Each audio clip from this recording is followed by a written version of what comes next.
I also want to talk about a client's journey because if we're talking about the environment shifting, the way clients choose a therapist today has shifted as well because of bigger platforms, because of AI, because of everything. Before, it was fairly straightforward. People discover you, they learn a little bit about you, they reach out, and they book an appointment, right? So it was a one line. So if they, let's say, discovered you on Psychology Today, they browse your profile, they read through it, maybe they look at other profiles in your area, and then they decide which therapist to reach out to. They reach out, and so on. Right now, the client journey has become much more complex. By the time somebody lands on your Psychology Today profile, they're not browsing, they're deciding. So the decision-making process has become a little bit longer. So now let's imagine somebody is experiencing an issue. They know that they need some kind of help. They either go and they either ask somebody to refer to you refer them, or they look on Google, or they ask AI. Um, and based on that recommendation, they're going to go and explore more about the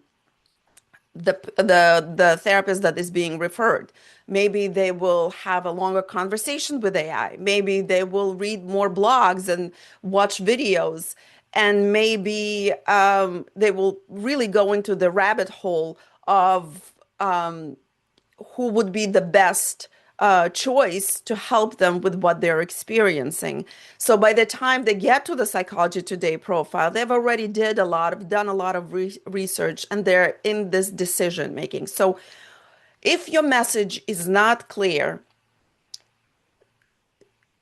just being visible on different platforms is not going to solve it, because it's going to confuse both people and search engines and AI bots in what your practice is really about, right? So as we see, because the decision-making process is complex, the message needs to be consistent.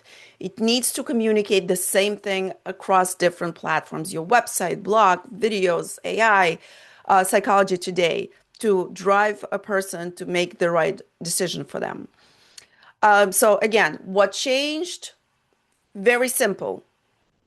Old model: people find a therapist, they schedule an appointment. New model: people find someone, discover them, let's say, they research, they validate their assumptions, they compare, they choose, they schedule. Because there are so many options right now to choose from, it's very, very important for private pay practices to signal who the best fit for them is, because clients are making decisions before